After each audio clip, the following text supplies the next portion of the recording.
Anything there? Check, check. No, no, no, nothing. No sound, no audio, no, no, no, no, no.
Anything there? Check, check, check. No, no, no, nothing.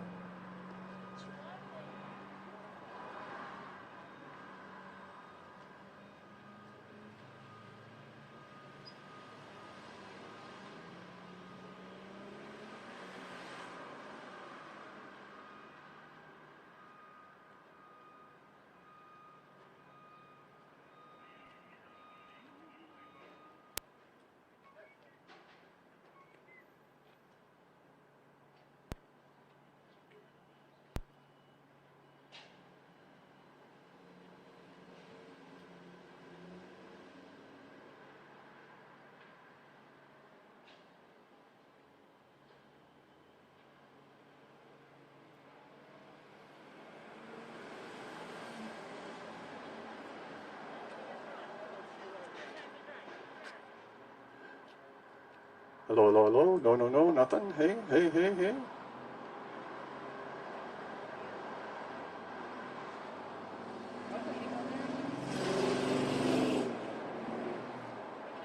you switch mine to line? Did you switch mine to line? Or did you really?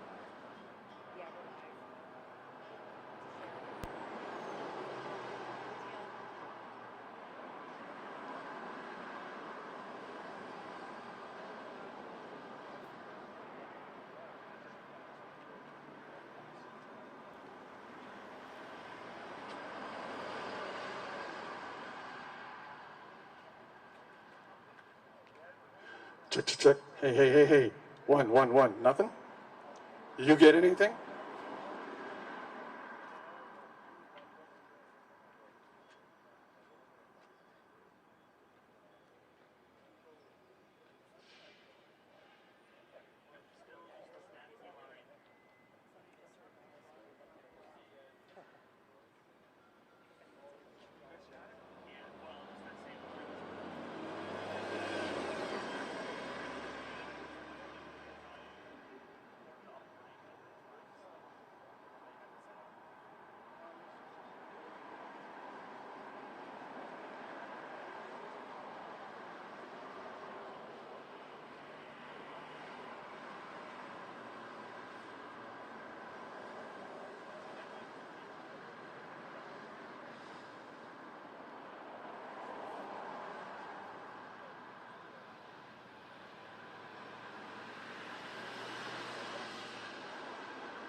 Check, check, check, check, check, check.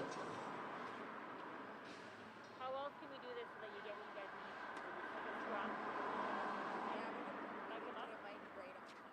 Yep. Yeah, let's set that up. Do that instead? Yep. Hey, Mark? Mark? Just gonna put mics on the podium. I'm talking, wait for 10 seconds, right? Yeah. They're just gonna mic up.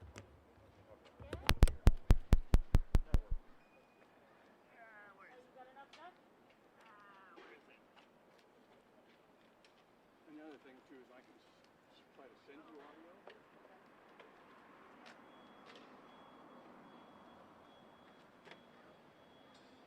Can I put it on here? I can use some choice.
Test, test. Check, 1, 2, 1, 2, check.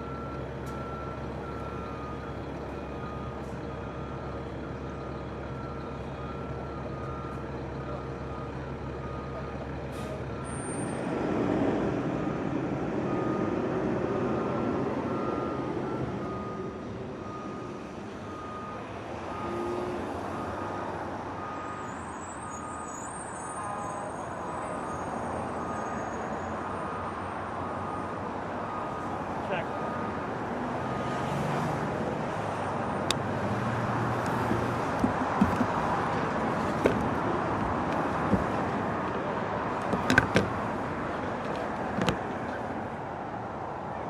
Check. Mic check. All right.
What's that?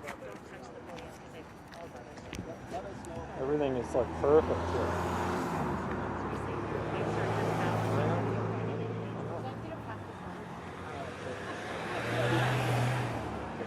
Remember they're live, Scott. Remember Castanet's going live. Castanet is live. Okay.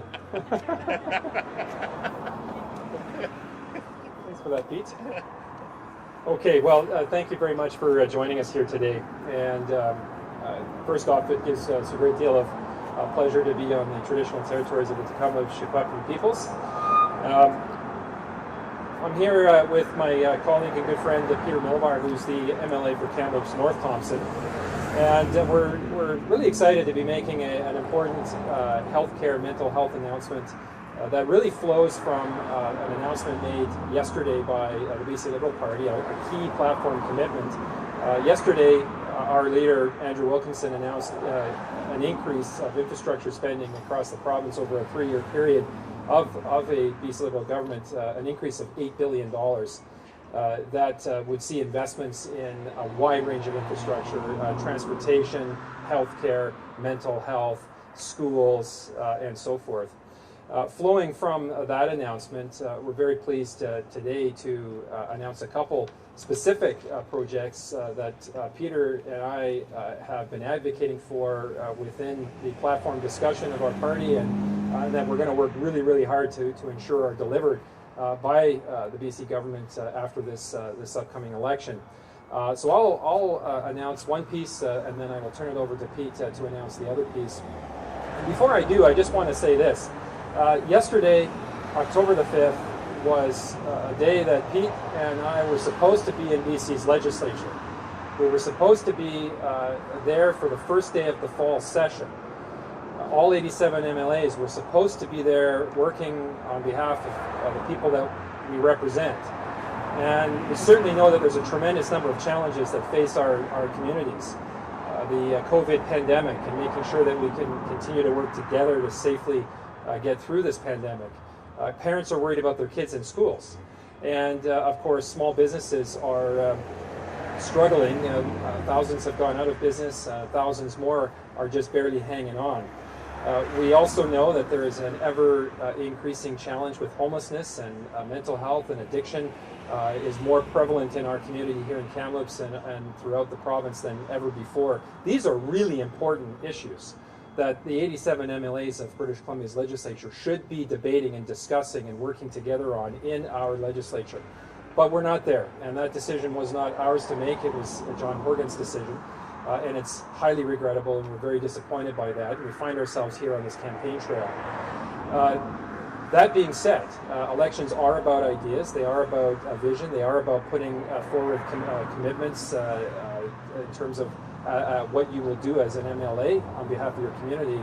And so I'm very pleased to announce today that as part of the announcement, the $8 billion infrastructure announcement yesterday, Peter Milobar and I are going to work very, very hard to ensure that as part of that investment, that there is a new foundry or a foundry center established here in Kamloops. Now, foundry centers were first implemented in British Columbia about 4 years ago. And these are one-stop centers for youth ranging in age from 12 to 24. They provide primary care, youth and family peer supports, walk-in counseling, mental health and substance use services, and social services, again, all under one roof, which improves the access for youth to be able to get the services and the supports that they really need. It's a place for youth to access the services that are going to help them get onto a path of wellness. Now, back in June, the NDP government announced 8 new foundry centers in virtually every corner of the province. They forgot about Kamloops. Kamloops was passed over for the 3rd year in a row in terms of the need for the establishment of a foundry center here. So we're very proud to say that a BC Liberal government would establish a foundry center here in Kamloops Peter and I are going to continue to advocate to make that happen. This also follows on our announcement a couple of days ago with Andrew Wilkinson, our leader, who was here in Kamloops, where he announced that BC Liberal government will also expand the Car 40 program to ensure that that service becomes a 24/7 service that pairs an RCMP officer with a mental health practitioner to do mental health intervention, which we know are becoming more and more prevalent. So with that, I'm again very pleased that we are able to announce this piece today, and I'll turn it over to my colleague, Pete Milobar, who will talk about the other piece of what we're here to talk about today. Pete? Thank you, Todd. And yes, it's wonderful news to know that we've been so well supported within our party around platform development and some of the projects that are key and important to Kamloops and the surrounding regions of Kamloops North Thompson, Kamloops South Thompson, but also into the Fraser-Nicola when you consider that this is a service area for health services for Lillooet, for Lytton, for Merritt, for Ashcroft, Cache Creek, Logan Lake, all of those communities, as well as up and down, as I say, the Thompson Valleys. And so I think it's very important to give a little bit of a context on this next piece of the announcement. It was several elections ago that Kamloops was promised a cancer clinic, and we all know what happened with that. The NDP promised it. The NDP got elected into government. Basically, the first day after the election, the cancer clinic was no more for Kamloops. And we've always been fighting to regain ground on health services in Kamloops since then. I fast forward several years to when IHA, when I was the hospital board chair and mayor, announced that Kamloops and Kelowna General Hospital would be combined as one hospital. It would be 2 campuses, 1 hospital. I may have used some colorful language on Radio NL that day with Jim Harrison. A few days later, I had been told I misunderstood the announcement, and from that point forward, instead of us essentially being downgraded as a region to a regional hospital over time, we have seen the $500 million worth of reinvestment in this hospital due to the advocacy and the work and the unanimous support from not only the Thompson Regional Hospital Board that I was chair of at the time, but also from Todd Stone, Terry Lake, Kevin Kruger. It took many years of advocacy and hard work to see the projects and the expansion that we're seeing here today. Why that history is important is we moved on as a community. We don't have that Kelowna envy, I firmly believe. But there's an important piece happening right now with cancer treatment within Kamloops and the Kelowna areas. The linear accelerators, linear accelerators, sorry, I was having a moment there, in Kelowna are aging out of useful life, which means they need to be replaced, and there's 5 of them. The reality is, over time, almost a full 2 of those machines' time is being taken up by residents of Kamloops and the surrounding areas. And we all know, and all studies have shown, that when you're trying to access cancer treatment, the best result is not to be sitting in a car for 2 hours each way to go and get your treatment. So that's why Todd and I are very proud to announce that as part of that $8 billion package, we are committed and we are going to continue to work hard to advocate, to work with the BC Cancer Agency, to work with Interior Health, to work with the Royal Inland Hospital Foundation, and to work with the Regional Hospital Board to make sure that 2 of those linear accelerators are located in Kamloops so that people in the Kamloops and surrounding areas can avoid that 2-hour drive to get the treatments they desperately need, to make sure that their health outcome is greatly improved, and it does not at any time diminish the services and the access to cancer treatments people in the southern Okanagan region of the Health Authority will be receiving. It is simply making sure that the newer equipment that needs to be ordered anyways will be located where already that service has been proven to be needed and required. So today, in conjunction with the Foundry, in conjunction with the cancer commitment, and in conjunction with Car 40, none of these in and of themselves are massive in dollar figure. All of them are incredibly important to the overall health and welfare and well-being of the citizens of Kamloops, both on the physical, side of the health equation, as well as the mental health side of the equation. And that's why Todd and I are very excited to be making these announcements here today, and looking forward to trying to advocate for these projects over the next 4 years to make sure they're not only announced, but actually built and delivered to the residents of Kamloops and the region. And with that, I think we can open it up to questions, I guess. Yeah, we can do one-on-one. Yeah. Or whatever. I can put mine on the podium. Whatever you guys. What do you guys want? Yeah, I'm good with that. Okay. I guess I'll start, Peter, with the supply machine you said it. Putting 200 there, they still get 5 out there, and then that goes to So this is, the question is, the 5 in Kelowna, would they still have 5 or 3 and the 2 in Kamloops? This is a replacement project that's actually been talked about for some time, and that's why it's frankly disappointing for us.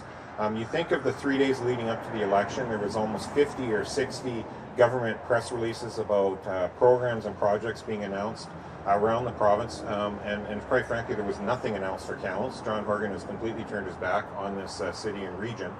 And then you also think of the PET scan announcement by Minister Dix a couple weeks before that being located in Kelowna, and I think that is the appropriate place to locate that, given the massing of cancer treatment options they have in Kelowna. However, at that time would have been a perfect time for Minister Dix, if there was any intention of locating the accelerators in Kamloops, to make that announcement at the same time. As I say, this has been on the radar screen. We have had many discussions with hospital boards. We've had discussions with people down in Kelowna. Medical staff down in Kelowna are also of the mind that this is a good thing in terms of decanting some of the pressure that Kelowna is feeling of those extra people coming down, and creating a better medical health outcome for people with cancer treatments. So if the volumes in Kelowna would be to keep expanding, that would be for the cancer agency to figure out the appropriate number in Kelowna. What we do know is that in this time right now, 2 of those machines' time is being booked and used by residents of Kamloops and the surrounding area. It simply makes no sense when you have that type of mass of volume to continue to make people drive 2+ hours to get treatment, potentially overnight with hotels, and then drive back 1, 2, 3 times a week sometimes for their treatment. So that's why we're very excited about this. And we know locally there's been a lot of discussion as well over the last few years that has fallen on deaf ears in Victoria.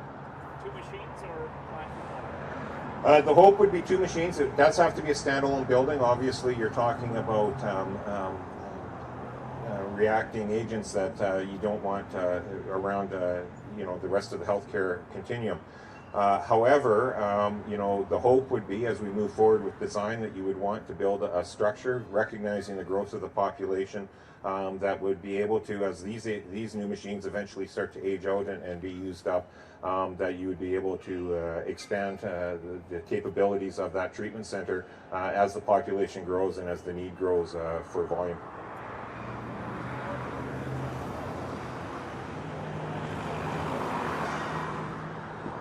The $5 million was really, it's a bit of a rough number. It's based on discussions we've had with people with the Royal Inland Hospital Foundation, with Mayor Christian, who's the hospital board chair, with people down in Kelowna.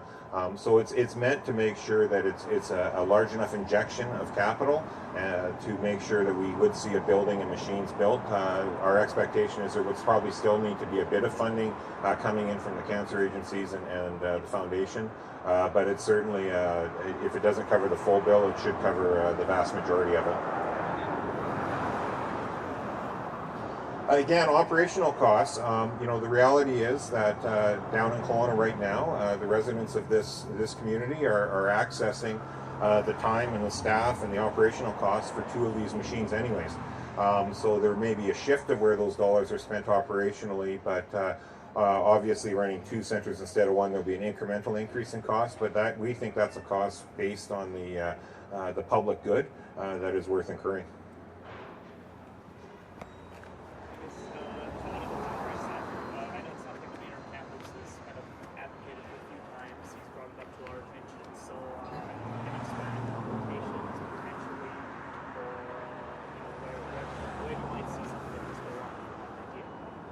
Well, the good news is there is a well-established, highly reputable agency in Kamloops called Interior Community Services that does tremendous work, that actually put in a fantastic proposal. And I certainly will not speak for them, but many others that I've spoken to, and certainly my reaction was, it was inexplicable to us as to why Kamloops was passed over yet again. There have been 3 different expansions of the Foundry program over the last 3 years. And Kamloops is now the largest urban center in the interior north of British Columbia that does not have a Foundry service, a Foundry center. Interior Community Services has stepped up. They brought a whole range of other partners to the table as part of their proposal, and we would certainly hope that they would put their proposal forward again and be successful this next time around.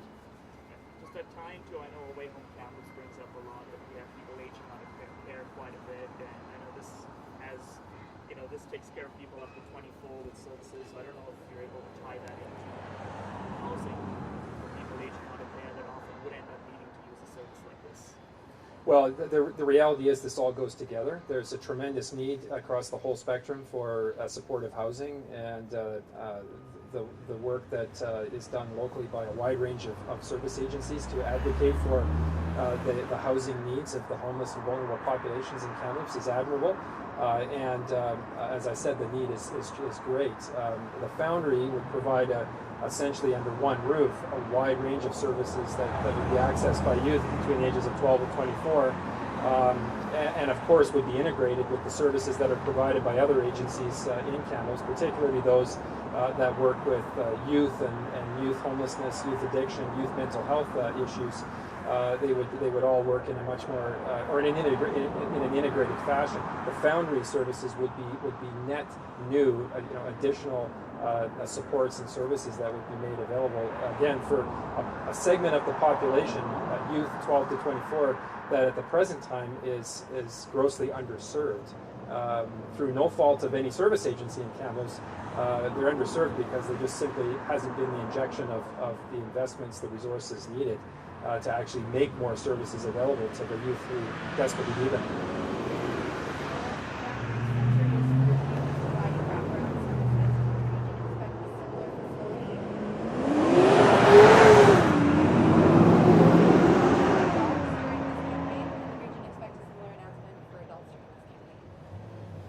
So, as I mentioned earlier, later in this campaign, there's 18 days left. Our leader will be making an announcement on our comprehensive plan to address homelessness, to address mental health, addiction, and importantly, recovery.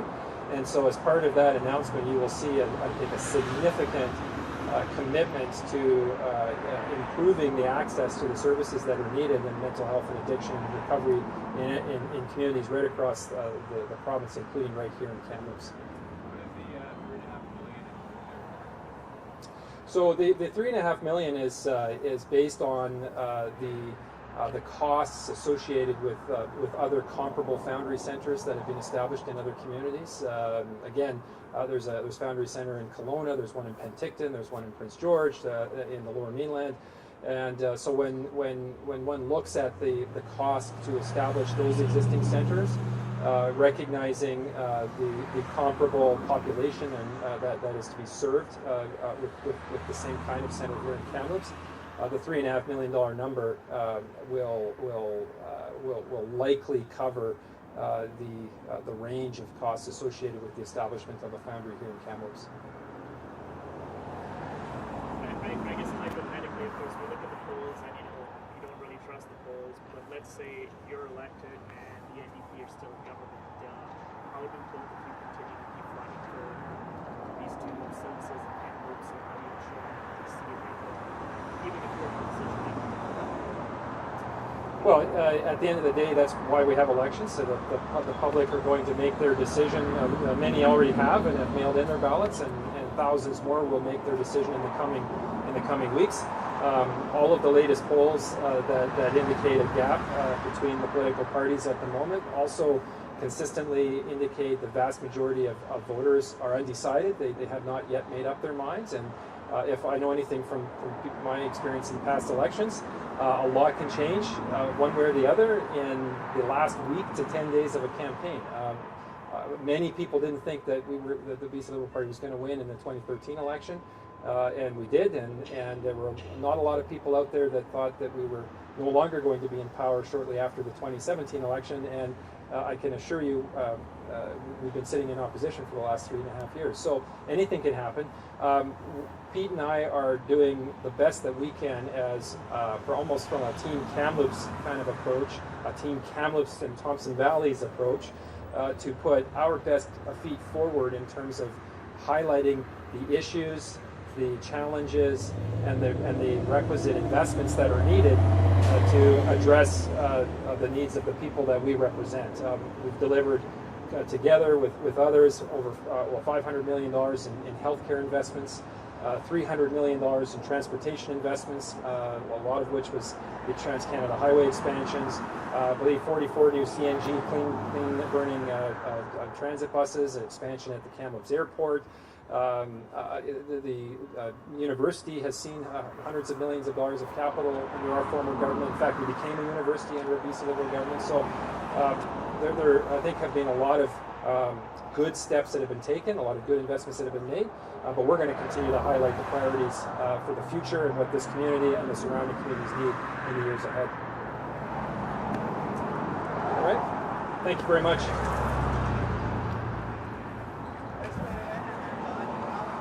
There you go. Make sure you vote. We won't even tell your brother.